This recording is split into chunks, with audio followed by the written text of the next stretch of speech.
এক মাস যারা রোজা রাখবে না, চাঁদ রাত থেকে তাদের আনন্দ বেশি ফুটে যায়। কথা বলেন না কেন? এক মাস যারা রোজা রাখে না, চাঁদ রাতে দেখবেন তাদের আনন্দ বেশি হয়। মাইকটা কোথা বাঁধা হবে, চংটা কোন দিকে লাগানো হবে, কটা মাইকের চং দেওয়া হবে, লাইটিংটা কেমন হবে, গেটটা কেমন হবে, তারাই দেখবেন সারা মাস দেখবেন রোজা রাখলো না, চাঁদ রাতে দেখবেন ওরাই চাঁদা পত্র তুলে বিরাট বড় লাইটিং আর প্যান্ডেল করে দেবে, ঠিক কিনা? আর ঈদের দিনে সকাল বেলায় গোসল করে নিয়ে সুন্দর জামা পরে মাথায় পাগড়ি লাগিয়ে খুশবু মেখে দেখবেন ওরাই ফাঁস কাতারে গিয়ে দাঁড়াবে। কথা ঠিক কিনা? এই জন্য আসল জায়গায় নাই, আসল জায়গায় নাই। বেশিরভাগ লোক এখন ডেমো হয়ে গেছে, ডেমো।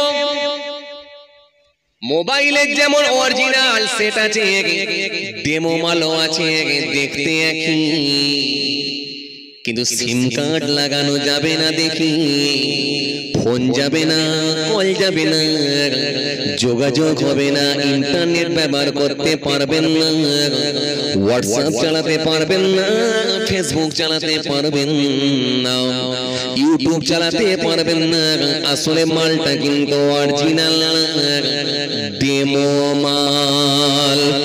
অরিজিনাল মাল যেগুলো লাগানো আছে দেখো, এগুলো হলো অরিজিনাল, এগুলো ইন্টারনেট চলবে।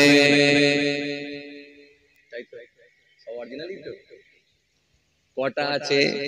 দুটো, চারটে, পাঁচটা, আটটা, 11টা, 11 আর 2 13টা, 13 আর 2 15টা, 15 আর 2 17টা, 17 আর 2 17 আর 2 19টা, 19 আর 2 21টা, 21 আর 2 23টা, 23 আর 2 25টা।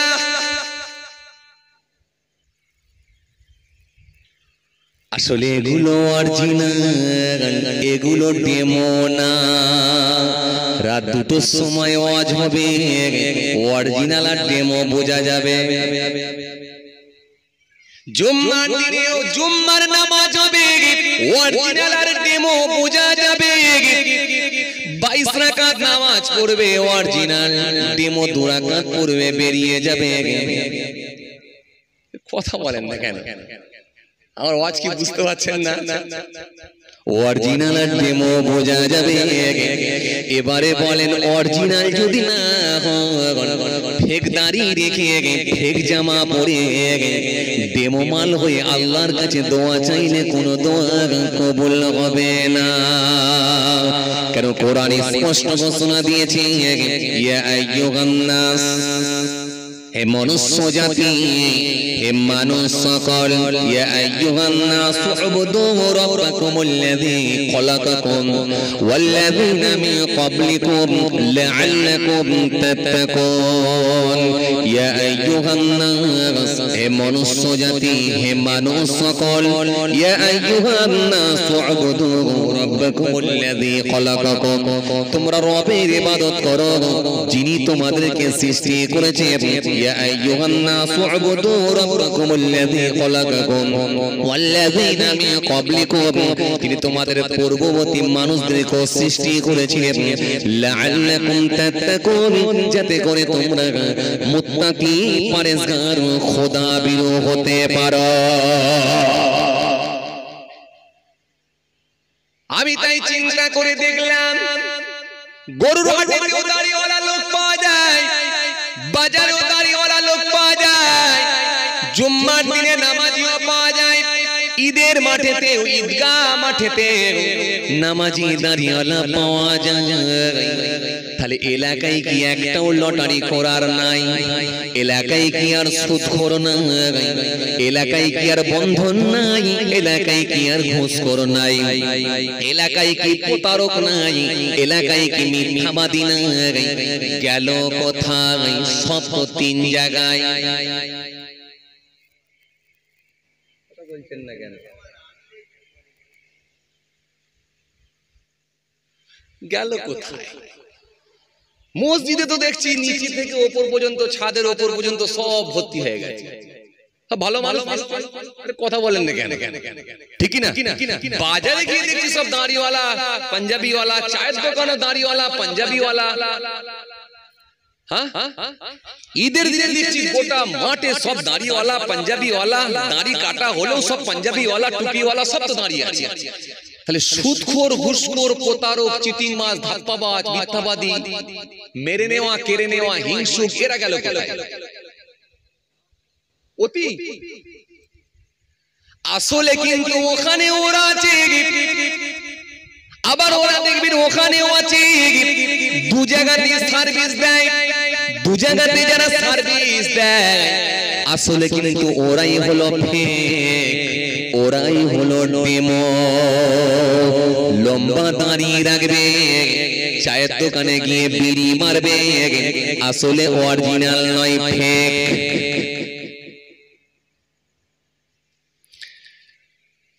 মসজিদে গিয়ে জোহরের নামাজ পড়বে, আবার নিজের বাড়িতে বিবিকে দিয়ে বন্ধনও করাবে। আপনাদের এলাকায় নেই সব? কম একটু হ্যাঁ না কিছু যদি বলেন না নেই আলহামদুলিল্লাহ, কি বলেন? আর যদি বলেন থাকে তাহলে বলবো মাশাআল্লাহ, না না ইন্নালিল্লাহ। কোনটা? 50-50? আহা, 50-50 মানে হাড্ডাহাড্ডি লড়াই চলছে। কি হবে? কি বলছে? জুমার আগের দিনে সত্য হবে না, কি বলছে? বুধবার আসলে টাকা নিয়ে দৌড়াতে হবে। বুধবার আসলে টাকা নিয়ে দৌড়াতে হবে, সব বন্ধন ঢুকে আছে। কি হবে? জলসা হবে, জলসা করতে হবে। কি বলেন আপনারা? দামি কোম্পানি হুজুর নিয়ে আসতে হবে। জি, ঈদের দিনে ভালো করে বেশ প্যান্ডেলটা করতে হবে। ভাই, ইসলাম আবেগ দিয়ে চলে না, ইসলাম বিবেক দিয়ে চলে। বিবেককে কাজে লাগিয়ে যদি কেউ আমরা সঠিক পথের দিকে ধাবিত হতে পারি, ইসলামের দিকে ধাবিত হতে পারি, তবেই আমাদের জন্য রয়েছে শান্তি, তবেই আমাদের জন্য রয়েছে কল্যাণ। ইসলাম আবেগ দিয়ে চলে না, সবসময় মনে রাখবেন বিবেক দিয়ে চলে। আর যদি নিজের বিবেককে না কাজে লাগাতে পারেন তাহলে ইহকালেও শান্তি পাবেন না, আর পরকালেও কাঁদতে হবে। তখন কিন্তু কেউ আপনাকে বাঁচাতে যাবে না। ভাইরা আমার, আমার সাথী মহাব্বতের ভাইরা, ভুল বুঝবেন না, রাগ করবেন না। আসলে যাদের বাড়িতে বন্ধন ঢুকে আছে মনে রাখবেন, যারা সুদের সঙ্গে সম্পৃক্ত হয়েছে, যত নামাজি পড়ুক, যত দাঁড়িয়ে রাখুক, ওদের নামাজও কবুল হবে না, ওদের দাঁড়িয়েও কবুল হবে না। লিখে রেখে দেন, মৃত্যু পর্যন্ত ওদের দোয়াও কবুল হবে না।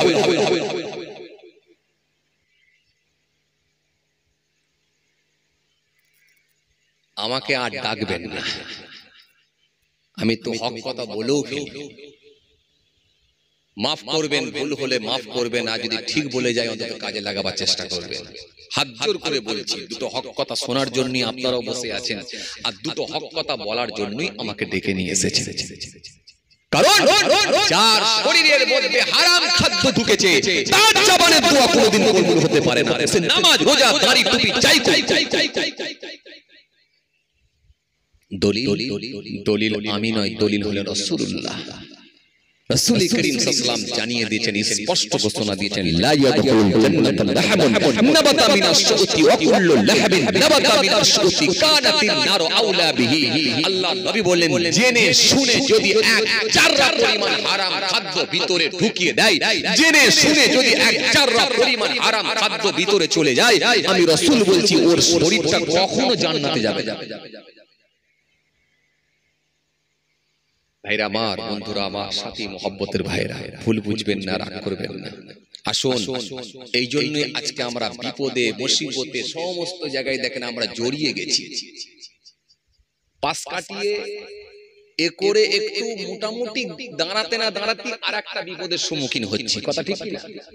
কথা বলে এই মনে মনে ভাবছি, যাক বাবা একটা ঋণ মুক্ত হলাম, যাক বাবা মেয়েটার বিয়ে দিলাম, একটু চিন্তা মুক্ত হলাম। আবার দেখেন কিছু না কিছু শান্তি নাই। শান্তি আছে? আরে কথা বলছেন না কেন? শান্তি আছে? হ্যাঁ, যে 1.5 লাখ টাকা ইনকাম করে মান্থলি, মাসে 1.5 লাখ টাকা ইনকাম করে, তার ভেতরে শান্তি নাই। জি, আইপিএস অফিসার, এসপি, প্রশাসন দপ্তরে যারা আছে, প্রচুর টাকা যাদের স্যালারি, এরকম মানুষগুলোর কাছেও খবর নেন, শান্তি নাই।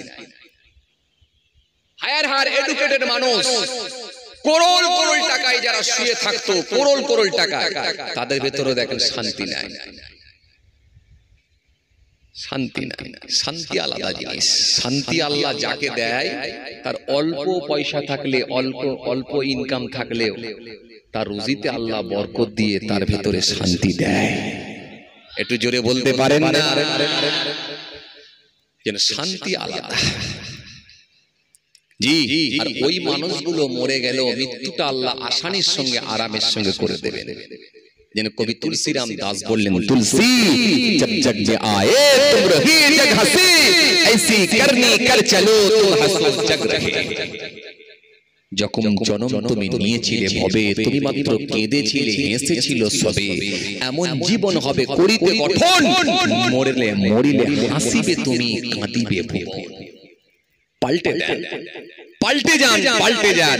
পয়সাটা সব নয়, টাকাটা সব নয়, অর্থটা সব নয়। পৃথিবীর জমিনে কেউ বলতে পারবে না আমি সব থেকে বড় লোক। আপনার উপরে আরেকজন আছে, তার উপরে আরেকজন আছে, তার উপরে আরেকজন আছে। জি, ভারতবর্ষে যিনি 1 নম্বর বড় লোক, বাংলার যিনি 1 নম্বর বড় লোক, সারা পৃথিবীর যিনি 1 নম্বর বড় লোক, তিনিকেও কিন্তু মৃত্যু বরণ করতে হবে, মৃত্যুর হাত থেকে রেহাই পাবে না। আমি কয়েকদিন আগে দেখছিলাম, জি, মুকেশ আম্বানি, আপনারা নাম শুনেছেন। হাই রে হাই, 27 তলা বাড়ি, ছেলে খেলা কথা নাকি? 27 তলা বাংলো, তার 27 তলা বাড়ি। জি, 6 তলা পর্যন্ত খালি গাড়ি পার্কিং এর ব্যবস্থা আছে। ভদ্রলোক, তিনি একা 150 খানা গাড়ি ইউজ করেন, 150 খানা গাড়ি ব্যবহার করেন। তিনার স্ত্রী, তিনার আহলিয়া, তিনার বিবি নীতা আম্বানি, যার জন্য তিনি একটা সোনার কুমোডের ব্যবস্থা করেছেন, বাথরুম করবে, পায়খানা করবে। কম্পিউটারের সিস্টেম করা আছে, কম্পিউটারের সঙ্গে অ্যাডজাস্ট করে ঝর্ণা চালাতে হয়। বলে এইবারে আপনারা বলে, তাকেও কিন্তু শেষ নিঃশ্বাস ত্যাগ করতেই হবে। আসেন, ভুল বুঝবেন না, রাগ করবেন না, পয়সাটা সব দিন নয়। যতটুকু আল্লাহ দিয়েছে, হালাল খাদ্য খেয়ে যদি আরামের সঙ্গে জীবন যাপন করতে পারেন, পৃথিবীটা যদি কষ্টের সঙ্গেও কেটে যায়, কিন্তু পরকালটা আপনার জন্য আল্লাহ আরামের জায়গা করে দেবে। একটু জোরে বলবেন না? এজন্য পাল্টাবার সময় এখনো আছে, চেঞ্জ হবার টাইম এখনো আছে। কারণ দুটো সময় তওবা আল্লাহ কবুল করেন না, দুটো সময় তওবা আল্লাহ কবুল করেন না, বাকি সর্ব সময় তওবা কবুল করেন। খুব ভালো করে শুনে রেখে দেন, দুটো সময় আল্লাহ তওবা কবুল করবেন না। একটা কি? একটা হচ্ছে যখন জাকানদানির কষ্ট শুরু হয়ে যায়, বান্দা যখন মৃত্যু মুখে পতিত, মৃত্যুর বিছানায় পড়ে আছে, মৃত্যুর কোলে ঢলে পড়েছে, মৃত্যুর সিগন্যাল বেজে গেছে, আজরাইল ফেরেশতা এসে পৌঁছেছে, জাকানদানির কষ্ট শুরু হয়েছে, ঘরঘরানি শব্দ চালু হয়েছে, আওয়াজ হচ্ছে। ওই সময় বান্দা যদি চেষ্টাও করে যে আমি অন্তত তওবাটা করি, আর তওবা কবুল আল্লাহর দরবারে হবে না। আর একটা কি? ঠিক কিয়ামতের পূর্বে যখন পশ্চিম দিক থেকে সূর্য আল্লাহ উদিত করবেন, পশ্চিম দিক থেকে তুলে দেবেন, ওই সময় যারা হায়াতে থাকবে যদি তওবা করে, তওবা কিন্তু আল্লাহ কবুল করে বলো করবে না। এছাড়া সর্ব সময় তওবা কবুল আল্লাহ করবেন, ওয়াদা দিয়েছেন, তওবার দরজা খোলা আছে। পাপ মুক্ত হওয়ার চেষ্টা করেন। আজকের দিনের পাপ, আজ সারা দিন আপনার কটা পাপ হয়েছে, রাতের বেলা শুয়ে শুয়ে অন্তত নিজের বিবেককে কোশ্চেন করেন। যদি 10টা পাপ হয়ে থাকে, 11টা পাপ হয়ে থাকে, চেষ্টা করেন পরদিনে অন্তত সেটা আমি 5টায় 7টার মধ্যে কভার করব। পরদিনে যদি 5টা 7টা পাপ হয়ে থাকে, জেনে শুনে যদি আপনি বুঝতে পারেন যে আমার দ্বারাই 7খানা পাপ হয়েছে, তার পরদিনে চেষ্টা করেন তার থেকে কমাবো। যতটা পাপ কমাতে পারবেন ততটাই আপনার জন্য মঙ্গল। জেনে শুনে আপনি সুদের সঙ্গে সম্পৃক্ত হবেন না। জি কোরআন স্পষ্ট ঘোষণা দিয়েছে, কোরআন স্পষ্ট ঘোষণা দিয়েছে, আল্লাহ রাব্বুল আলামিন সুন্দর করে জানিয়ে দিয়েছেন। বাবাজি আমার ভাইরা, আল্লাহ রাব্বুল আলামিন স্পষ্ট ঘোষণা দিয়েছেন ওয়াহাল্লাল্লাহুল বাইয়া ওয়া হাররামা রিবা। আল্লাহ ক্রয় বিক্রয় বৈধ করে দিয়েছেন, সুদ তোমাদের জন্য হারাম করে দিয়েছেন, সুদ তোমাদের জন্য হারাম করে দিয়েছেন। সেজন্য সুদের সঙ্গে যারা সম্পৃক্ত হবে তাদেরকে কিন্তু আল্লাহ ছাড়বে না, আল্লাহ ছাড়বে না। আল্লাহ রাব্বুল আলামিন কোরআনে কারীমের মধ্যে স্পষ্ট ঘোষণা দিয়েছেন ইয়ামহাকুল্লাহু রিবা ওয়া ইরবিস সাদাকাত। আল্লাহ রাব্বুল আলামিন কোরআনে কারীমের মধ্যে স্পষ্ট ঘোষণা দিয়েছেন, আল্লাহ রাব্বুল আলামিন সুন্দর করে বলেছেন ইয়ামহাকুল্লাহু রিবা ওয়া ইরবিস সাদাকাত আল্লাহু লা ইউহিব্বু কুল্লা কাফারিন আযীম। আল্লাহ স্পষ্ট ঘোষণা দিয়ে সুন্দর করে বলে দিলেন যে আল্লাহ রাব্বুল আলামিন ইয়ামহাকুল্লাহু রিবা ওয়া ইরবিস সাদাকাত। আল্লাহ স্পষ্ট ঘোষণা দিয়ে বললেন সুদ তোমাদের জন্য ধ্বংস হোক, সুদকে আমি আল্লাহ ধ্বংস করলাম, আর সাদকাকে আমি আল্লাহ বৃদ্ধি করলাম, বাড়িয়ে দিলাম। ভাইরা আমার, বন্ধুরা আমার, যাদের বাড়িতে বন্ধন ঢুকে আছে বন্ধ করুন। আমি আপনাদের সামনে একটুখানি আলোচনা করি, কষ্ট হচ্ছে কি আপনাদের? একটু জোর করে বলেন, রাত অনেকটা হয়েছে, আপনাদেরকে খুব কষ্ট দেব না, একটুখানি আলোচনা করি। নবী দিবসের মাস, পবিত্র মাস, দোয়া কবুলের মাস, রাসূলুল্লাহর সঙ্গে ট্রানজাকশন তৈরি করার মাস, আমার নবীকে খুশি করার মাস, আমার আল্লাহকে রাজি করার মাস। এই মাস থেকে অন্তত পরিবর্তনের ছাতায় আসুন, না হলে লিখে রেখে দেন, আপনি যদি পরিবর্তনের ছাতায় না আসতে পারেন এই মাহফিল আপনার জন্য কোনো উপকারে আসবে না। বরং যত ওয়াজ শুনবেন তত চাপ, যত আমরা ওয়াজ করব তত চাপ। আল্লাহ হিসাব বুঝে নেবে, অঙ্ক বুঝে নেবে, কিচ্ছু করার থাকবে না। আল্লাহ বলেই দিয়েছে ফামা ইয়ামাল মিসকালা যারাতিন খায়রান ইয়ারা ওয়া মান ইয়ামাল মিসকালা যারাতিন শাররান ইয়ারা। পালাবার কোন জায়গা নেই।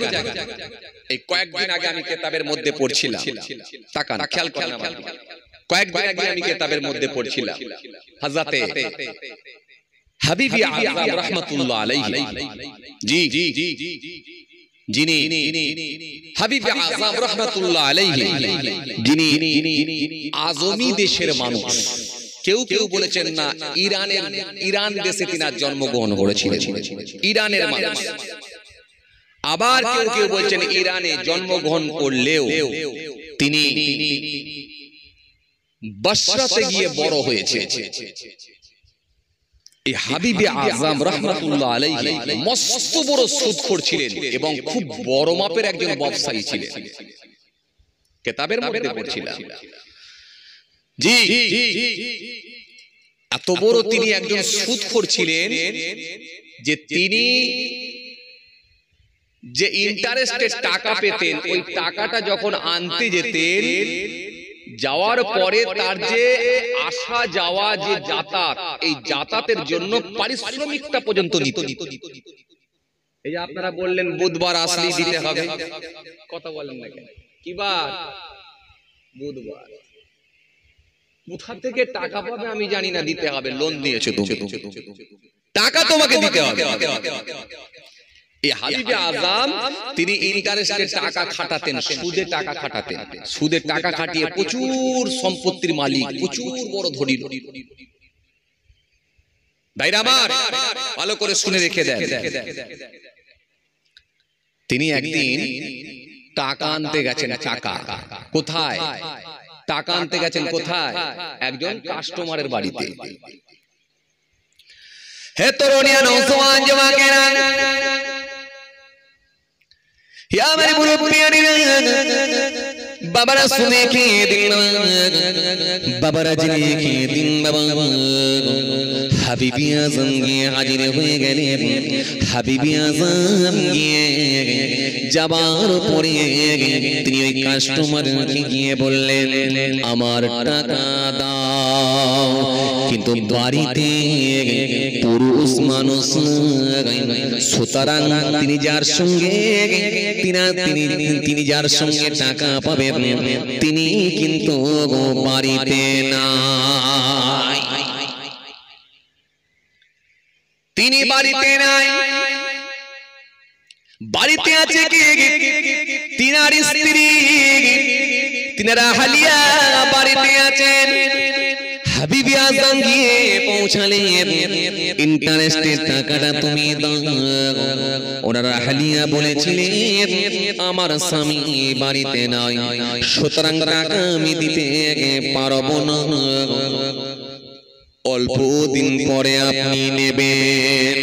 হাবিবি আজম সেই সময় বলেছিলেন টাকা যদি নাও দিতে পারো তবে মনে রেখে দাও আমার এই আসা যাওয়া এই যাতায়াতে আমার যে কষ্ট হয়েছে এই পারিশ্রমিকটাও তোমাকে দিতে হবে। মহিলা সেই সময় বলেছিল আমার বাড়িতে তো কিছুই না, কেবলমাত্র আমার বাড়িতে ছাগলের একটা মাথা আছে, যদি আপনি ছাগলের মাথাটা নিয়ে যেতে চান এটাই আমি আপনাকে দিতে পারি। তাহলে কিরকম মানুষ ছিল বুঝতে পারছেন তো? হ্যাঁ, টাকা না থাকলে তো উপায় নেই, তারপরে পরে এই যে এসেছি কষ্ট করে আবার যাব কষ্ট করে, এই যাতায়াতের যে কষ্ট সেই পারিশ্রমিকটা পর্যন্ত তিনি ছেড়ে দিতেন। মারাত্মক ব্যাপার।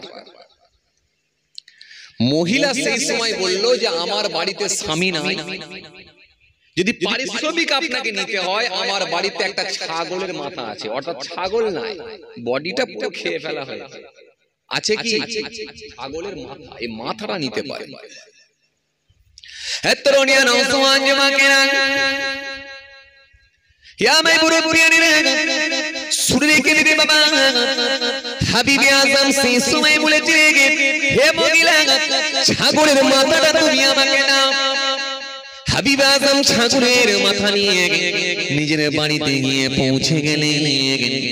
বাড়িতে গিয়ে নিজের হালিয়া নিজের স্ত্রীকে গিয়ে বললেন বিবি আমি একজন কাস্টমারের বাড়িতে গিয়ে ছাগলের মাথাটা নিয়ে এসেছি, এই ছাগলের মাথাটাকে তুমি ছাড়িয়ে দিয়ে সুন্দর করে একটু রান্না করো। বিবি সেই সময় বলেছিল হে আমার স্বামী শুনে রেখে দাও, হে আমার স্বামী জেনে রেখে দাও, আমার স্বামী শুনে রেখে দাও, আমি গোস্ত তো রান্না করব, খাবেন আপনি কি দিয়ে? গোস্ত যদি খেতে হয় তো রুটির প্রয়োজন, কিন্তু রুটি বানাবো তো আমার কাছে আটা নাই। হাবিবি আজম সেই সময় বললেন বিবি চিন্তা করো না, আমি আর একজন কাস্টমারের বাড়িতে যাব, তার বাড়িতে গিয়ে আটা জোগাড় করে তোমাকে দিয়ে দেব। বুঝতে পারছেন? তাহলে একজনের বাড়ি থেকে ছাগলের মাথা আর আরেকজনের বাড়ি থেকে আটা, সবই তো ফ্রি মাল, কোনো টেনশন নেই।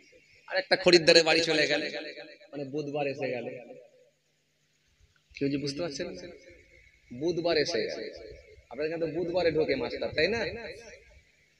আপনাদের এখানে মাস্টার কি মাসে কি বারে ঢোকে? বুধবারে মাস্টার ঢোকে বুধবারে।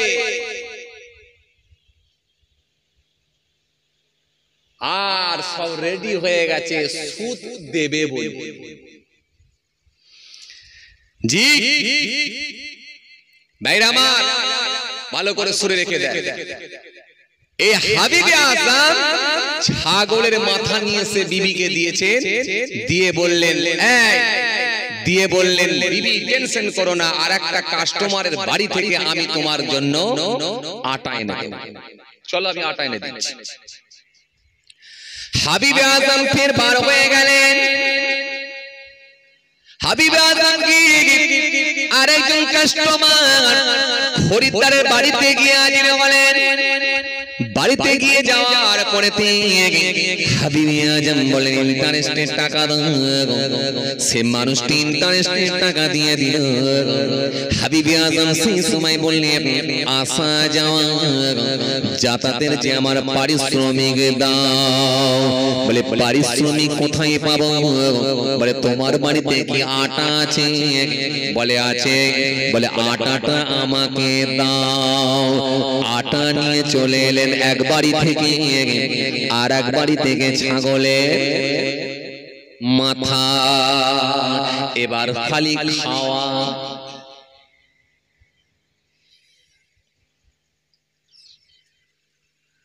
কথা বুঝছেন? আটা নিয়ে এসে ভালো করে রুটি বানানো হলো, ছাগলের মাথা থেকে ছাড়িয়ে গোশত নিয়ে কষে রান্না করা হলো, হাবিবে আজমকে দেয়া হলো। হাবিবে আজম খেতে বসলেন, মজা করে খাচ্ছেন। উনার স্ত্রী, উনার হালিয়া, তিনি ওই আটা নিয়ে রুটি নিয়ে ছাগলের গোশত পাত্রে নিয়ে যখনই খেতে শুরু করেছে, আল্লাহর কুদরতি ক্ষমতা ওই ছাগলের গোশত আর ছাগলের গোশত রইল না, বরং রক্তে পরিণত হয়ে গেল। গোটা প্লেটটা রক্ত হয়ে গেল।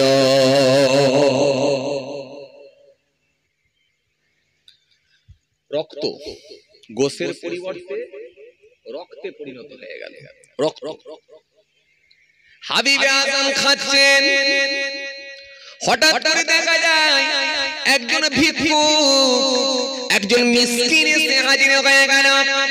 হাবিবে আজমের কাছে এসে বললেন, ও হাবিবে আজম, আমাকে কিছু দান, আমাকে কিছু দান দেন। হাবিবে আজম সেই সময় বলেছিল, আমার কাছে কিছু নাই, আমার কাছে যেটুকু আছে এটা দিলে তোমার পেট ভরবে না, আর দেওয়া মানেও আমার লস, লাভ কিছু হবে না, কেটে পড়ো, আমার কাছে কিছু নাই।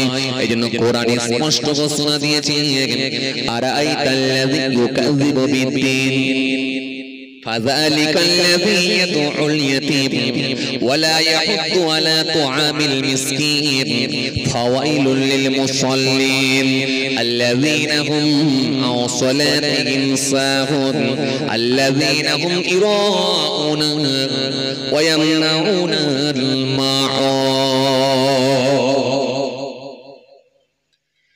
আল্লাহ রাব্বুল আলামিন কোরআনে কারীমের মধ্যে বললেন, আরাইতাল্লাযী ইউকাযযিবু বিদ্দীন, আয় আমার হাবিব, আয় আমার দোস্ত, আপনি কি তাদেরকে দেখেছেন যারা কিয়ামত দিবস সম্পর্কে মিথ্যাচার করে? ফাযালিকাল্লাযী ইয়াদউল ইয়াতীম, যারা এতিমদেরকে খেতে দেয় না, ওয়ালা ইয়াহুদ্দু আলা তুআমিল মিসকিন, মিসকিনদেরকে যারা খার ধাক্কা দিয়ে বের করে দেয়। ফাওয়াইলুল লিল মুসাল্লিন, ওই নামাজীদের জন্য রয়েছে কপাল ফাটা। তাহলে কোন নামাজীরা কপাল ফাটা? কিছু বুঝতে পারছেন? ওয়াজ কপাল ফাটা নামাজি কারা? ওই যে আপনারা বললেন দুরাকাত যারা, ওই যে আপনারা বললেন দুরাকাত করে যারা, ওদেরকে যদি জিজ্ঞাসা করেন কিয়ামত হবে, এমনও লোক আছে দেখবেন কিয়ামত বিশ্বাস করে না। এরকম মুসলমান আজকের দিনে আছে না নাই? জোর করে বলো। এরকম মুসলমানও আছে। কিয়ামত আবার কি হবে? কিয়ামত আবার কই? কিয়ামত হবে নাকি? এরকম লোক আছে না? কিয়ামত কেউ দেখবেন বিশ্বাস করে না। আর কি? আর কি? মিসকিনদেরকে খাদ্য দেয় না, আর এতিমদেরকে দেখবেন ওরা এতিমদের খাদ্য ভক্ষণ করে নেয়, ঘাড় ধাক্কা দিয়ে বের করে দেয়। কথা ঠিক কিনা? আল্লাহ বলছেন ফাওয়াইলুল লিল মুসাল্লিন, ওই নামাজীদের জন্য রয়েছে কপাল ফাটা। আল্লাযীনা হুম আন সালাতিহিম সাহুন, যারা নামাজেও দেখবে অমনোযোগী। জোহর পড়বে তো আসর পড়বে না, আসর পড়লে দেখবে এশা পড়বে না, যদি এশা পড়ে দেখবে ফজর তো হবে না। মাঝে মাঝে পড়বে, মাঝে মাঝে ছাড়বে। নামাজে এরা অমনোযোগী, আর নামাজ পড়লেও এদের ভালো লাগবে না। নামাজ পড়তে দাঁড়াবে কিন্তু দু হাত দিয়ে চুলকাবে। চুলকানো নামাজি কিছু আছে না? না। আরে কথা বলেন না কেন? আছে? নামাজ পড়তে পড়তে চুলকাই আছে? নামাজ পড়বে মশাও মারবে। কথা বলেন, আছে না? নাই। নামাজ পড়বে গায়ে মশা বসলেও মারবে। নামাজ পড়বে লম্বা লম্বা হাই তুলবে। কথা বলতে হবে, আমার দিকে তাকান। নামাজ পড়বে লম্বা লম্বা হাই তুলবে, নামাজ পড়বে টুপি একদিকে করে দিয়ে মাথা চুলকাবে, নামাজ পড়বে এখানেই দাঁড়াবে, কিন্তু তাদের সেন্স দেখবে অন্য জায়গায় চলে যাবে। এরা নামাজে অমনোযোগী। মসজিদে এরকম কিছু নামাজি পাওয়া যায়? কথা বলে না, নেই না আপনাদের এলাকায়? আছে? আবার আঙুল দিয়ে দেখাচ্ছেন? না না, আঙুল দিয়ে দেখাবেন না, ওটা গোলমাল।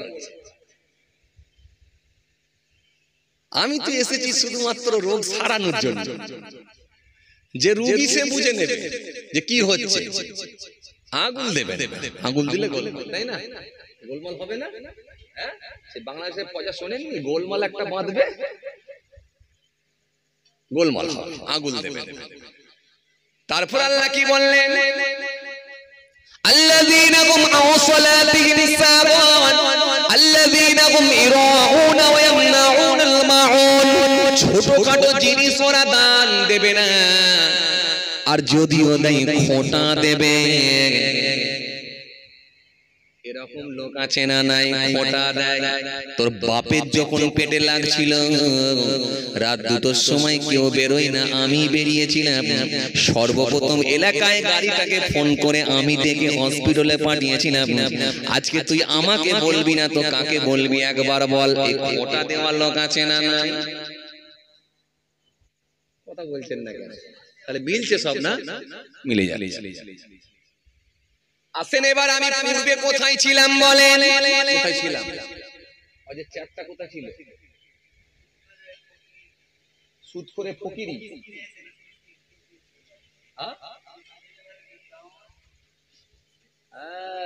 আপনারা কি ভাবছেন অন্য হুজুর এলে ঘুমোতে পারবেন, কিন্তু আমি হুজুর থাকলে ঘুম আসবে না। ঘুমানোর সিস্টেম নেই, পুরো ক্লোজ করে দিই ইনশাআল্লাহ। ঘুমের কোনো সিস্টেমই নেই। যতক্ষণ চলবে একটা লোক ঘুমাবে না, আর যে ঘুমাবে তার দিকে আমার চোখ যাবে। যে ঘুমানোর কোনো সুযোগই নাই, খালি বুঝতে হবে কি বুঝাতে চাইছে। কষ্ট হচ্ছে আপনাদের? জোর করে বলেন। তাহলে একবার তাকবীর দেন, নারে তাকবীর। ডান দিকের আওয়াজ বেশি, বাঁ দিকে কি দিনের বেলা রোজা রেখেছিলেন নাকি? দিনের বেলা রোজা ছিল? কাদা বেশি আছে ওই দিকে। কি গো ভাই, নাকি না এইদিকে লোক সংখ্যা একটু কম আছে? হ্যাঁ তাই নাকি না এইদিকে বিয়েওয়ালার লোকগুলো সব ঢুকেছে? বিয়েওয়ালার লোকগুলো কি এইদিকে আছে? টেম্পার যাদের কম না, এইদিকে সব আইবুড়ো লোকগুলো আছে। আচ্ছা, আপনাদের এখানে আজকে বিয়েওয়ালার লোক বেশি আছে না আইবুড়ো বেশি আছে গো? মিডিয়া ফিডিয়া যা আছে সবাইকে ধরেই বলতে হবে, না গুনে বলা যাবে না। আচ্ছা, আমি একটু দেখে নেবো কে বেশি আছে দলে। কথা বলে না, দেখে নেবো একটু। আচ্ছা ঠিক আছে। ফার্স্ট আপনারা যারা আইবুড়ো আছেন, মানে যারা এখনো বিবাহ করেননি, তারা আগে তাকবীর দেবেন, ঠিক আছে? আর বিয়ে ওয়ালারা দেবেন না, ঠিক আছে? যারা বিয়ে করেননি তারা দেবেন, যারা বিয়ে করেননি তারা দেবেন। একবার দেন তো দেখি, নারে তাকবীর। এই চাচা আপনি বিয়ে করেননি? চাচাও দিচ্ছেন নারে তাকবীর। দেন না, মুখটা যেন নড়ে উঠলো মনে হচ্ছে। আচ্ছা তাহলে ঠিক আছে, আচ্ছা ঠিক আছে, এবার দেন, ঠিক আছে এবার দেন। হ্যাঁ, একটু ঘুম ছাড়ানোর মেডিসিন দিচ্ছি, কথা বুঝছেন না? ঘুমানোর কোনো সুযোগ নেই। আচ্ছা এবার দেন দেখি, যারা আইবুড়ো আছে হ্যাঁ তারা দেবেন, যারা বিয়ে করেননি তারা দেবেন, যারা বিয়ে করেছেন তারা দেবেন না। আবার বলছি, যারা বিয়ে করেছেন তারা দেবেন না, যারা বিয়ে করেননি তারা দেবেন। আচ্ছা এবার দেন তো দেখি, নারে তাকবীর। এটা হচ্ছে আইবুড়ো, তাই তো? এটা হচ্ছে আইবুড়ো। আচ্ছা এবারে পুরো বুড়োদের দেখি একবার, মানে যারা বিয়ে করেছে আর কি। ভোল্টেজ শেষ। আচ্ছা বলছে ভোল্টেজ শেষ। আচ্ছা দেখা যাক বিয়েওয়ালার একবার দেন তো দেখি। এই যারা বিয়ে করেনি তারা দেবে না, যারা বিয়ে করেছে তারা দেবে। কে হারে আর কে জেতে? মাঝে মাঝে আপনাদের এখানে ফুটবল খেলা হয়, আইবুড়ো বিয়েওয়ালা হয়। ও বাবা, তাহলে তো মিলে যাচ্ছে। আচ্ছা দেন তো এবার দেখি, যারা বিয়ে করেছেন তারা দেখবে টেম্পার কাদের বেশি আছে দেখি। না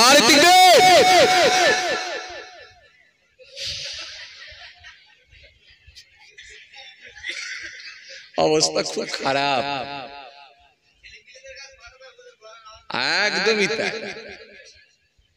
একদমই তাই, একদমই তাই। চাচার পারে চারটে ছেলে, ওরাই তো দিদি দিচ্ছে যে। আচ্ছা আর একবার বিয়েওয়ালারা দেন দেখি। না দিবে না, না আই বুড়ো জিতে গেছে ভাই, আর কিছু করার নেই। আচ্ছা এবারে সবাই সম্মিলিত ভাবে একবার দেন তো, আই বুড়ো বিয়েওয়ালা যে আছে, দাদু পোতা সব দেবে একসঙ্গে, সবাই মিলে দেন। না দিবে, সবাই মিলে আওয়াজ। এই তো তখন দেখলো আই বুড়ো যারা ছিল ওদের মতোই আওয়াজ হচ্ছে। বিয়েওয়ালা গুলো যে ঢুকলো দলে তো ভারী হলো। এই সবাই মিলে দেন একবার। না দিবে, মাশাআল্লাহ। একবার দরুদ শরীফ আল্লাহুম্মা সাইয়্যিদানা মাওলানা, আওয়াজ দিয়ে ওয়া আলা আলি মাওলানা। আচ্ছা এবারে বলেন, ও যে চ্যাপ্টার কোথায় ছিল, কোন জায়গায় ছেড়ে আর দূরে এলাম? কোথায়?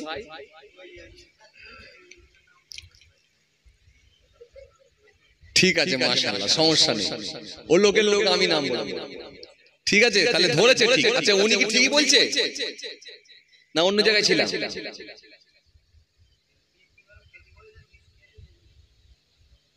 ওখানে ছিলাম না অন্য জায়গায় ছিলাম? হ্যাঁ চাচা,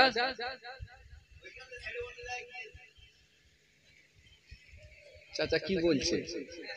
বলছে ওদিকে না এদিকে।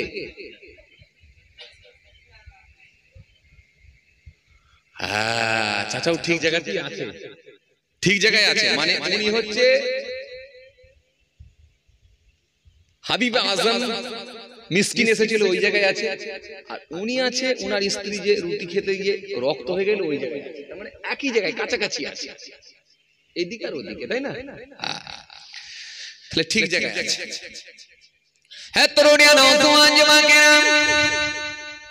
या मैं बुरा बुरी बाबा ना सुने के दिन बाबा ना जिने के दिन হাবিবি আজমের স্ত্রী ওনারা হালিয়া যখন রুটি আর গোশত খেতে বসলেন, হঠাৎ করে দেখা যায় গোটা প্লেটে গোশত আর নাই, সব রক্তে পরিণত হয়ে গেছে। রক্ত দেখে সহ্য করতে না পেরে ওনারই স্বামী হাবিবি আজমের কাছে গেলেন। ওগো আমার স্বামী একবার দেখবেন চলো, দেখবেন চলো, গোটা প্লেটটা রক্তে পরিণত হয়ে গেছে, আপনি একবার দেখবেন চলো।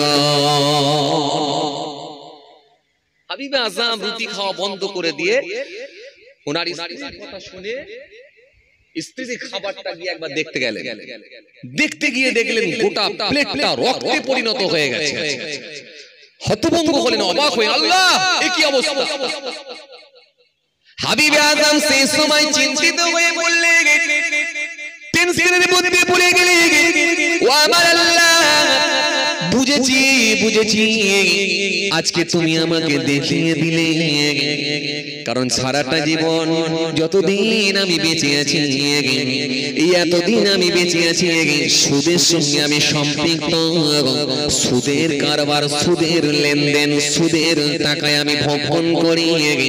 এরই জন্য তুমি আমাকে দেখিয়ে দিলে আমার প্লেটটা রক্তে পরিণত হয়ে গেছে।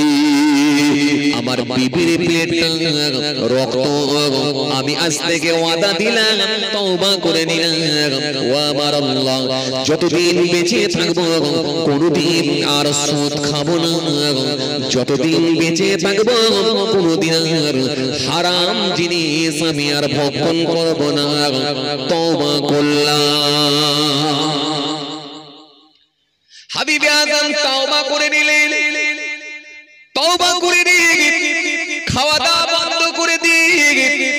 মনে মনে ঠিক করে নিলেন যে কাস্টমারের সঙ্গে আমি টাকা পাই তাদের সঙ্গে আমি ইন্টারেস্টের টাকা নেব না, আসল টাকাটা ফেরত নিয়ে নেব। সুদের ব্যবসা এখান থেকে আমি ক্লোজ করে দেব, বন্ধ করে দেব। এই কথা মনে করে হাবিবে আজম কাস্টমারের বাড়িতে যাচ্ছে টাকা আনার জন্য। হঠাৎ করে দেখা যায় রাস্তায় যেতে যেতে যেতে কিছুটা যাওয়ার পরে আরো কিছুটা যাওয়ার পরে কতগুলো বাচ্চা ছেলে মাঠেতে ধুলো বালু ময়লা নিয়ে খেলাধুলা করে হাবিবে আজমকে দেখতে পেয়ে তারা থমকে দাঁড়িয়ে গেল। দাঁড়িয়ে গিয়ে বলল, ভাই সাইড হয়ে যা, হাবিবে আজম আসছে, সুদখোর আসছে, মস্ত বড় সুদখোর, মস্ত বড় পাপী লোক আসছে। এই পাপী লোকের যদি জুতার ধুলোটা আমাদের গায়ে এসে পড়ে যায় আমরা প্রত্যেকটা ছেলে নাপাক হয়ে যাব। সরে যাও, সরে যাও, সরে যাও। হাবিবে আজম এই কথাটা শুনিয়ে কাঁদতে শুরু করে দিলেন, আল্লাহ কত বড় আমি পাপী। কথা কিছু বুঝতে পারলেন? হ্যাঁ, এখান থেকে 4-5টা গ্রাম দূরে যদি বাচ্চা ছেলেগুলো বলে দেয় মুখ দিয়ে যে একটা নাপাক লোক আসছে, পাপী লোক আসছে, বলেন তো সেই মানুষটাকে খারাপ লাগবে কি লাগবে? লাগবে না? কত বড় আমি পাপী যে বাচ্চা ছেলের মুখ দিয়ে আল্লাহ বলিয়ে দিচ্ছে। অথচ ওই ছেলেগুলো তো আমাকে জানে না, চেনে না, আমার গ্রামেরও না, আমার এলাকারও না। অথচ বাচ্চা ছেলেগুলো আমার সম্পর্কে জানলো কি করে? না জানি আল্লাহ এদের মুখ দিয়ে বলিয়ে দিচ্ছেন। তাহলে আমি নিঃসন্দেহে আমি কত বড় পাপী। নিজের বিবেককে কোশ্চেন করলেন, আমার মতো পাপী লোক আর নাই। তওবা করে বললেন, আল্লাহ আমি যাদের সঙ্গে আসল টাকা নিতে যাচ্ছিলাম ওয়াদা দিচ্ছি তাদের সঙ্গে আসল টাকাও নেব না। ইন্টারেস্টেড টাকা তো নেবই না, আসল টাকা আসল অর্থ নেব না। হাবিবে আজম ঠিক করে নিলেন কি সারা এলাকায় মসজিদে মসজিদে এলান করে দিলেন, সারা এলাকায় ছড়িয়ে দিলেন, যারা আমার কাছে জমির কাগজ, জমির পর্চা বা জমির যে রেজিস্ট্রি কাগজ বা জমির যে দলিল আমার কাছে দিয়ে গেছো বা গহনা বন্ধক দিয়ে গেছো, তারা তাদের অর্থ টাকা দিতে হবে না। তোমরা তোমাদের জিনিস, তোমরা তোমাদের গহনা বা স্বর্ণ, তোমরা তোমাদের জমির কি বলে পর্চা বা দলিল, তোমরা কাগজপত্র ফিরে নিয়ে চলে যাও। আমি একবারও জিজ্ঞাসাও করব না যে আমার অর্থটা দাও, এটা বলবো না। পরিবর্তন কেমন বুঝতে পারছেন? পরিবর্তনের জায়গা বুঝতে পারছেন? এই জন্য সুদের সঙ্গে যারা সম্পৃক্ত হয়েছে তাদের জবানে দোয়া কবুল হবে না। আপনি ব্যবসা করুন, ধনের চাবিকাঠি হলো ব্যবসা, কিন্তু চাররা পরিমাণ হারাম খাদ্য ঢুকে গেলে কিন্তু মনে রাখবেন ওই ব্যবসাটাও আল্লাহর দরবারে কাজে লাগবে না, আর জবানের দোয়াটাও কবুল হবে না। এজন্য ব্যবসা করতে গেল 5টা শর্ত আছে। জোরে বলেন কটা? 5টা। ব্যবসা করতে গেল 5টা শর্ত আছে। 5টা শর্ত আপনাকে মেনে নিয়ে ব্যবসা করতে হবে, না হলে আপনি ব্যবসা করতে পারবেন না, হালাল হবে না। 1 নাম্বার কি? নাম্বার 1 হলো হালাল তরিকায় ব্যবসা করতে হবে। 1 নাম্বার হলো হালাল তরিকায় ব্যবসা করতে হবে, যেভাবে ইসলামের নির্দেশ, আল্লাহ রাসূলের বিধি বিধান সেটা মেনে আপনাকে ব্যবসা করতে হবে। নাম্বার 1। দ্বিতীয় নাম্বার হলো সন্দেহযুক্ত কোন ব্যবসা আপনি করতে পারবেন না, হারাম ব্যবসা করতে পারবেন না, মাকরুহ ব্যবসা করতে পারবেন না। এবার আপনাদেরকে একটা কথা বলি, হারাম ব্যবসা আপনারা কোনগুলো জানেন? বলবেন হুজুর মদের ব্যবসা। কথা বলো, হারাম না হালাল? কথা বলছেন না কেন আপনারা? হারাম। হুজুর মদের ব্যবসা এটা হারাম। লটারির ব্যবসা, জোরে বলো। হারাম, লটারির ব্যবসা হারাম, মদের ব্যবসা হারাম, কারণ মদ খাওয়া যেহেতু হারাম, বিক্রি করা হারাম, লটারি কাটাও হারাম, বিক্রি করা হারাম। কিন্তু মনে রাখবে এমন কিছু ব্যবসা আছে যেগুলোকে আমরা হালাল মনে করি, কিন্তু হালাল ভাবে ইনকাম করার জন্য ব্যবসা করি, হালাল মনে করি, কিন্তু আসলে কিন্তু সেগুলো হারাম হয়ে যায় আল্লাহ দরবারে। যদি বলেন সেটা আবার কেমন, একটু মিসাল দিয়ে আপনাদের বোঝাই। মনে করুন আপনি একটা 250 টাকায় লুঙ্গি বিক্রি করছেন। কত টাকায়? 250 লুঙ্গি বিক্রি করছেন। দাম কত? 250। কিনেছেন 200। কত? 200। খরিদ্দারকে দাম বলছেন কত? 250। খরিদ্দারকে বলছেন 250, কিন্তু কিনেছেন আপনি 200। খরিদ্দার আপনাকে দাম করছে, খরিদ্দার আপনাকে বলছে লুঙ্গি আমি নেব, কিন্তু ভাই 250 দিতে পারবো না, 200 টাকা না। শুনছেন? এ দামাদামি হয় তো? হ্যাঁ, দামাদামি করে নেবেন। দামাদামি করে নেওয়াটাও কিন্তু সুন্নাত। দামাদামি করে নেওয়াটাও কিন্তু সুন্নাত। একটু চেষ্টা করবেন দাম কমানোর, কারণ এটাও একটা সুন্নাত। কারণ এক দামে যদি মাল কেনা হয়, এটা আপনার মধ্যে একটা অহমিকা তৈরি হয়। কি বলছি বুঝতে পারছেন? কুরবানিতে গরু কিনতে গেলে 21,000 টাকা দাম বলল, আপনি বলতেই পারেন, আপনার কাছে অপশন আছে, ভাই 19,000 টাকা লাও না ভাই। সে আপনাকে একটা দাম বলবে, 19,000 নয় 20,000 দাও, দরকার হলে 20,500 টাকা নাও। কিন্তু আপনি যদি বলেন এক চান্সে, যখন আপনাকে সে 21,000 বলল, 21,000 টাকাই পকেট থেকে বের করে দিয়ে দিলেন, একটা সাদা সিগারেটের টান দিলেন, দিয়ে 21,000 টাকা বার করে দিলেন, হাতে একটা সোনার চেন আছে, গলায় একটা সোনার চেন আছে, যখন আপনি এই অহমিকা নিয়ে বের করে দিলেন, এটাও কিন্তু ইসলাম আপনাকে অনুমতি দেয় না। এটা আপনার মধ্যে একটা অহমিকা তৈরি হয়। এর চেষ্টা করবেন, এই ছোট ছোট ভালো কাজগুলো করার চেষ্টা করবেন। সোনপুর বাজার থেকে আসবেন, এটা কি গ্রাম জানো? জামিরগাছি।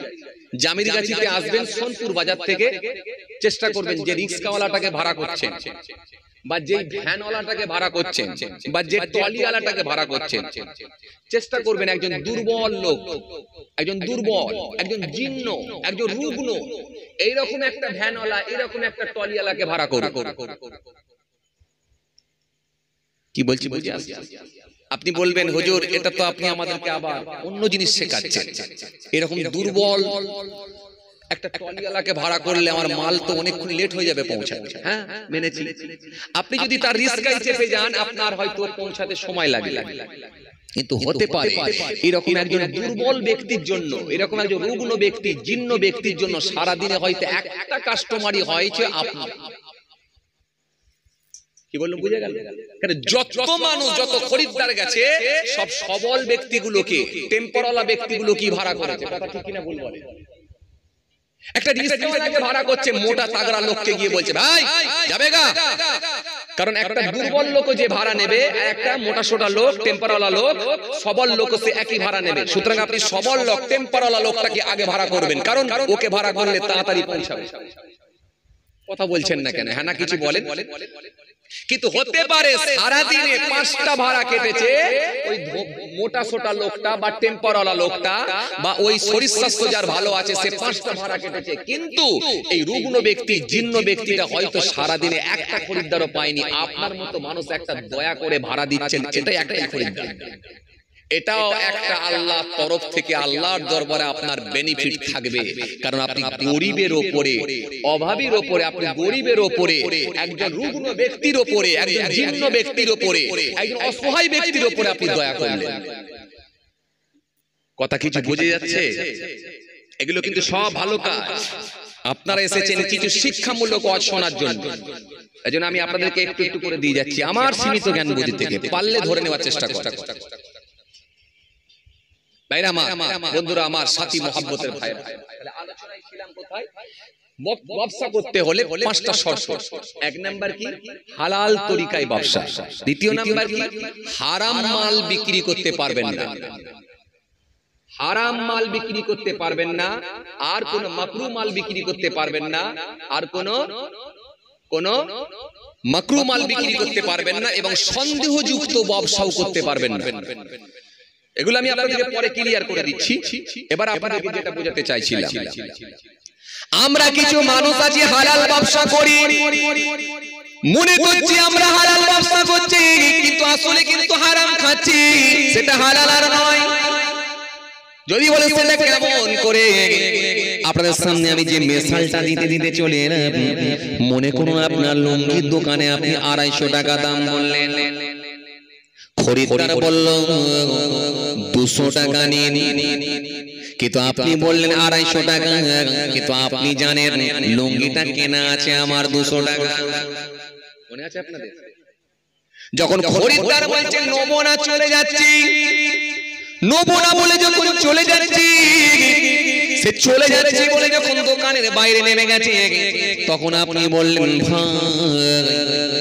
220 টাকা অন্তত আমার কেনা দামটা দিয়ে যাও, 220 টাকাটা দাও, অন্তত আমার কেনা দামটা দাও, আসলটা দাও, লাভ আমাকে দিতে হবে না। এই আসল টাকা বলে 220 টাকা আপনি ঝেড়ে দিলেন, আসলে কিন্তু আসল নয়। কিনেছেন আপনি ক টাকায়? 200 টাকায় তাহলে কিনেছেন, আর 220 টাকা আমার কেনা দাম বলে চালাচ্ছেন। এই 20 টাকা পাওয়ার জন্য কাঁচা একটা মিথ্যা বললেন, কাঁচা একটা মিথ্যা বলার জন্য ওটা হারাম ভাবে ব্যবসা হলো। এই হারাম ব্যবসা করার জন্য জবানের দোয়া আর আল্লাহর দরবারে কবুল হবে না। কেন? হারাম খাদ্য ভিতরে গেলে ওই শরীরটা জান্নাতে যেতে পারে না। রাসূল বলেছেন, ইয়াতি আলান নাসি জামান লা ইউবালুল মারউ মা খাযা মিনহু আমিনাল হালাল আমিনাল হারাম। অতি সত্তর মানুষের সম্মুখে এমন একটা জামানা আসবে, কেউ কারোর পরোয়া করবে না ফাঁকি উপায়ে মাল লাভ করলো, হালাল উপায়ে না হারাম উপায়ে দেখা দেখি থাকবে না। খালি একটাই কথা, যে কোনো উপায়ে আমাকে মাল বিক্রি করতে হবে। কথা ঠিক না?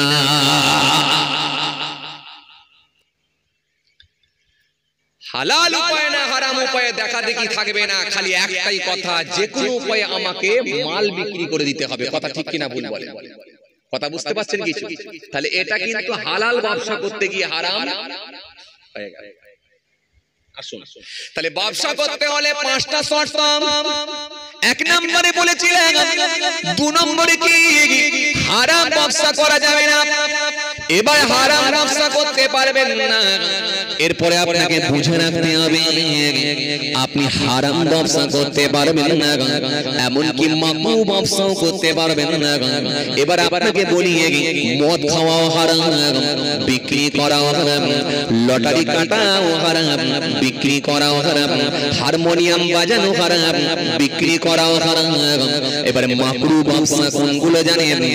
যেগুলো আপনি ব্যবসা করবেন মাকরু হবে, সেই জিনিসগুলো খেলেও কিন্তু ওই অর্থটাও কিন্তু ওই অর্থটাও ভোগ করা কিন্তু ওটাও কিন্তু আপনার জন্য মাকরু হবে। যদি বলেন সেটা কেমন, একটুখানি বলি। অনেক চাচা আছে দেখবেন, অনেক দাড়িওয়ালা আছে দেখবেন, আমাদের সমাজে অনেক মানুষ আছে দেখবেন, এরা মুখে দেখবেন দাড়ি পাঠিয়েছে, 5 ওয়াক্ত নামাজ পড়ে, মাথায় টুপি দেয়, পান দোকান করেছে, পান দোকান করে দেখবেন পান দোকান চালাচ্ছে, হালাল ব্যবসা করছে, কিন্তু দোকানের ভেতরে আছে দেখবেন পান আছে, দোকানে তার বিস্কুট আছে, চা আছে, কত রকমের খাবার রেখেছে, কিন্তু তার ভেতরে একটা মাকরু জিনিস ঢুকিয়েছে, সেটা হলো বিড়ি অথবা সিগারেট। এই বিড়িটাকে বিক্রি করে অর্থটাকে মাকরু করে ফেলে, এমনও কিছু দোকানদার আছে। কিছু বুঝতে পারছেন? হ্যাঁ,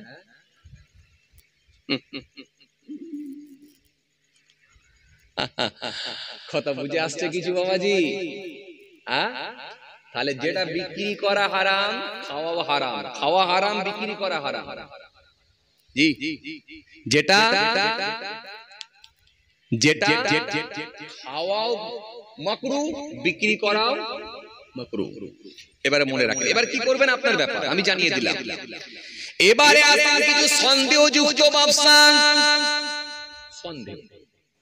সন্দেহ ব্যবসা কিরকম জানেন? ধরেন পুকুরের নিচে আছে মাছ, পানির নিচে আছে মাছ, উপর থেকে দামাদামি করা হয়। আরে কথা বলেন না কেন? হয় এরকম হয় না? হয়। ভেরিতে আপনি বলে ভেরি ভেরি না ঘেরি, কোনটা? ঘেরি ঘেরি জলকার ঘেরি, ঘেরিতে মাছ আছে, উপর থেকে আপনি দাম করলেন 50 কিলো ধরে চলো, হবে তো 80 কিলো, নয় তো 70 তো পাবে, কিন্তু অন্তত 50 কিলো ধরে চলো, 50 কিলো দাম বলো। এই ব্যবসাটাও হলো সন্দেহযুক্ত ব্যবসা, কারণ আপনার আন্দাজ না মাছের সাইজ কেমন হয়েছে, আপনার আন্দাজ না ওখানে 2 কিলো 5 কিলো কমও হতে পারে, সেটা কিন্তু আপনার জানা নাই, কেন পানির নিচে মাছ। কথা বলছেন না কেন? বলেন। গাছের ওপরে আছে ডাব, সবগুলোকে আপনি ডাব হিসাবে বিক্রি করলেন। আপনি বললেন ভাই এখানে 200টা ডাব আছে, 200টা ডাব আছে বলে চালিয়ে দিলেন। ওই ডাবগুলো যখন পাড়া হলো, কোনোটাই হয়তো ঝুড়ো হতে পারে। কি বলে আপনাদের ঝুনো? যেটা খারাপ হয়ে যায় ওটাকে কি বলে? ভুয়ো। ভুয়ো আমাদের ওখানে বলে ঝুনো, নাকি বলে ঝুনো? আচ্ছা, নারকেল শুকিয়ে গেলে ঝুনো। আর এটাকে কি বলে? ডাব না থাকলে, পানি না থাকলে ঝুড়ো। ভুয়ো, খারাপ, ভুয়া, অনেক কিছু ব্যাপার। তাহলে যার ভেতরে পানি নাই ওটা কিন্তু আর ডাব হিসাবে ধরা যাবে না। যেটাকে ডাব হিসাবে আপনি বিক্রি করলেন, এই সন্দেহযুক্ত ব্যবসা, এটাও কিন্তু ইসলামে জায়েজ নয়, এটাও কিন্তু ইসলাম কিন্তু বারণ করেছেন। না, অনেকে ব্যবসা করে দেখবেন চোরাইয়ের ব্যবসা নেই, আছে না? নাই।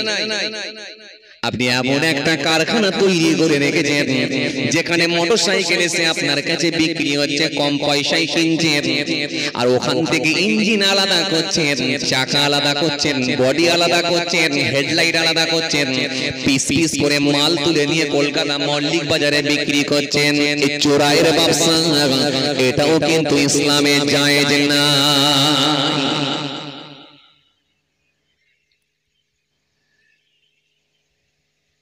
অনেকে ব্যবসা করে বাবাজি আমার ভাইরা, এই চোরাইয়ের ব্যবসা, এটাও কিন্তু জায়েজ নাই। কিস্তিতে ব্যবসা, এটাও কিন্তু জায়েজ নাই। কিস্তি পয়সা না দিতে পারলে কিস্তি। আমার তো সেকেন্ড হ্যান্ড গাড়ি, মাল ক্যাশে পড়বে, নতুন গুলো সব কিস্তি। যারা শীতে পলিথিন চালাচ্ছে কিস্তি, সব চালাচ্ছে একই গ্রুপের মাল।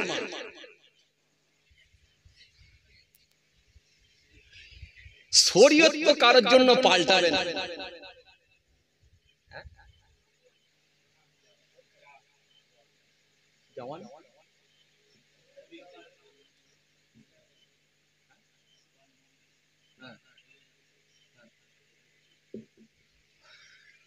আচ্ছা আসেন, কি বুঝলেন তাহলে? কিস্তি টাকা দিতে হবে আপনাকে, কিস্তি না দিতে পারলে খিস্তি। খিস্তি মানে কি? গালাগালি না? গালাগালি। তাহলে দিতে হবে আপনাকে কিস্তি, এই কিস্তিতে গাড়ি চাপা, কিস্তিতে লোনেতে বাড়ি করা, লোনের টাকায় মোবাইল কেনা, এটাও কিন্তু ইসলামে নিষিদ্ধ, চলবে না। তবে একটা কথা শুনে, কিস্তিতে আপনি নিতে পারবেন না, কিস্তিতে আপনি নিতে পারবেন না, চুক্তিতে আপনি পারবেন। পারবেন না আপনি কিস্তিতে নিতে পারবেন আপনি চুক্তিতে। চুক্তি বোঝেন? এবার আপনাদেরকে একটু বুঝিয়ে দিই, চুক্তি আলাদা জিনিস আর কিস্তি আলাদা জিনিস। মনে করুন আপনি একটা মোটরসাইকেল কিনবেন, আপনাদের এখানে শোরুম কোথায়? সোনপুর। মনে করুন আপনি ঘটকপুরে গেলেন একটা মোটরসাইকেল কিনতে। মনে করুন মোটরসাইকেলটার দাম হলো, মোটরসাইকেলটার দাম হলো 90,000 টাকা। ধরে নেন, বুঝতে পারছেন তো? ধরে নেন এক্স। বীজগণিতের অঙ্ক করেছেন তো আপনারা নাকি? ধরে নিলাম ওয়াই, ধরে নিতে হবে। ধরে নেন ওটা আপনার 90,000 টাকা দাম। ডাউন করছেন ক টাকা? ডাউন পেমেন্ট ক টাকা? জমা দিচ্ছেন ক টাকা? ধরে নিলেন, ধরে নেন আপনি 50,000 টাকা ডাউন করলেন, বাকি রইল ক টাকা? জোরে বলো। ঘুম পাচ্ছে নাকি আপনাদের? এই জোরে বলে, ঘুম পাচ্ছে? এই দে এই চাচাই বলছিল শেষ করে দিলে ভালো হয়, হুজুর 12টায় উঠছে না, 12টায় উঠছিল বলছিলেন না? না বলে না, 12টায় বলছে। হ্যাঁ, কি বলছে? সর্বনাশ, খরিদ্দার অনেক চালাক চাচা। দোকানদার যদি একটু চালাক না হয় তাহলে আর খরিদ্দার রাখতে পারবে? একদম। এবারে দেখেন তো চাচা একটু, আচ্ছা এবার দেখেন তো ঘুরে, ঠিক আছে? প্রায় ঠিক আছে। আচ্ছা কটার সময় দেখেছিলেন? আহা ওইটা বলছি, সন্ধ্যেবেলা কটার সময় দেখেছিলেন? এই লোক ছিল 8টার পরে দেখেছেন। আচ্ছা এখন কটায় দেখছেন? কটা বাজে? 2টো। আচ্ছা আচ্ছা, জেগে আছে না ঘুমাচ্ছে একবার দেখেন তো? সব জেগে আছে। মাশাআল্লাহ, মাশাআল্লাহ, মাশাআল্লাহ, আল্লাহ কবুল করে। একবার তাকবীর দেন তো দেখি, নারে তাকবীর। আবার একটা আসছে দেখেন, সবুজ জামা। এই ওযু টুজু করে ঘুম থেকে পায়খানা পেশাব করে বেরিয়েছে মনে হচ্ছে নাকি? মাশাআল্লাহ, মাশাআল্লাহ, আল্লাহ কবুল করে। কোন চাচার ঘুম লেগেছে? কোনটা? এই মাঝখানে সুইচারটার কথা বলছেন? আচ্ছা ওই দিকেরটা। চোখ লাল লাল, কিন্তু জেগে আছে তো। তাকবীর দেন, নারে তাকবীর। এই জোরে দেন নারে তাকবীর। এই সবাই মিলে দেন নারে তাকবীর। এত লোক আলহামদুলিল্লাহ, জোরে দেন নারে দিলে, আরো আওয়াজ দেন নারে দিলে। আচ্ছা আর 10-20 মিনিট করবো না, ছেড়ে দেবো? এই ওরম করে এতগুলো ইউটিউবার ভাই সব বাড়ি ফিরতে হবে না? হ্যাঁ হ্যাঁ হ্যাঁ, এই পর্যন্ত চালা। আচ্ছা আচ্ছা, 20 মিনিট করলে থাকবেন আপনারা? জোরে বলেন থাকবেন? একটু ভরসা দেন থাকবেন? মাশাআল্লাহ, থাকবেন না? হাত তুলুন তুলুন তুলুন তুলুন তুলুন। চাচা একাই 2 হাত তুলে দিচ্ছে। যাক, চাচা বলছে বুঝে উঠতে পারিনি, বুঝে উঠতে পারিনি। হ্যাঁ ঠিক ঠিক ঠিক ঠিক ঠিক ঠিক, মাশাআল্লাহ। চলেন আচ্ছা এবার আপনাদের সামনে আলোচনায় আসি, মূল আলোচনা। কোথায় ছিলাম? 50,000, তাই না? 50,000। তাহলে নিতে পারবেন না আপনি কিস্তিতে, নিতে পারবেন কি করে? চুক্তিতে নিতে পারবেন না, কিস্তিতে নিতে হবে আপনাকে। চুক্তিতে 50,000 টাকা আপনি ডাউন করলেন, ডাউন পেমেন্ট 50,000 টাকা করে বললেন ভাই আর কত টাকা আমার ডিউ রইল, বলে 40,000। আপনি বললেন ভাই 40,000 টাকা ডিউ রয়েছে, এটা মাসে মাসে আমি দিতে পারবো না, 6 মাস পরে এককালীন দেব, কিংবা আমি 6 মাস পরে 20,000 টাকা দেব, আর 1 বছর পরে অর্থাৎ আরো 6 মাস পরে 20,000 দেব, টোটাল আমি দুটো পার্টে শোধ করব। বলুন আপনাকে এর জন্য কত টাকা বেশি দিতে হবে? কিছু বুঝতে পারছেন? হ্যাঁ, যদি দোকানদার বলে, দোকানদার যদি বলে, বিক্রেতা যদি বলে এর জন্য আপনাকে 20,000 টাকা বেশি দিতে হবে কি 15,000 টাকা বেশি দিতে হবে, আপনি তাকে বললেন ভাই তোমাকে আমি 10,000 টাকা বেশি দেব কিংবা 12,000 টাকা বেশি দেব, এই যে তার সঙ্গে আপনি চুক্তি করে নিলেন, এই 12,000 সে জেনে গেল বেশি পাবো, আর আপনিও জেনে গেলেন 12,000 টাকাই আমাকে বেশি দিতে হবে, এর বেশি নয়। কিন্তু কিস্তিতে যদি 1 মাস না দিতে পারেন, পরের মাসে আরো চাপবে না, কথা বলে না, চাপবে। যদি 3 মাস না পারেন আরো বেড়ে যাবে। সুতরাং এই জন্য সুদ, এই জন্য আপনার জন্য ইসলাম আপনার জন্য এটা হারাম করে দিয়েছে। সুদে আপনি টাকা নিয়ে বন্ধন করে লোনের টাকা নিয়ে বড় বাড়ি করার কোনো প্রয়োজন নাই, বিলাসিতা দেখাবার কোনো প্রয়োজন নাই। যদি আপনাকে বাড়ি বানাতে হয়, অর্থ আপনি জমিয়ে জমিয়ে, টাকা আপনি জমিয়ে জমিয়ে আপনি বাড়ি করুন, টাকা জমিয়ে জমিয়ে আপনি জমি কিনুন, টাকা জমিয়ে জমিয়ে করুন। সুতরাং লোনের টাকা তুলে আপনি করতে পারবেন না, এটা ইসলাম কিন্তু আপনাকে অনুমতি দেয় না। কথা কি বললাম বুঝে গেল? তাহলে ইসলাম আপনাকে এটা অনুমতি দেয় না লোনের টাকা তুলবেন। কিন্তু আমাদের সমাজে কিছু মানুষ আছে দেখবে 1.5 লাখ টাকা দেখবে ইন্দিরা আবাসনের ঘরের জন্য 1.5 লাখ টাকা পেয়েছে, কি 1,20,000 টাকা পেয়েছে, তার সঙ্গে আরো 1.5 লাখ টাকা বন্ধন লোন নিচ্ছে, আর বুধবারে বুধবারে পেমেন্ট করছে। আপনারা কি বললেন? বুধবার বললেন তো? কথা বলেন না, বুধবার তো? বুধবারে বুধবারে পেমেন্ট করছে, ওখান থেকে সে তুলেছে কত 1.5 লাখ টাকা, আর আগে পেয়েছে কত টাকা 1,20,000, হলো কত 2,70,000।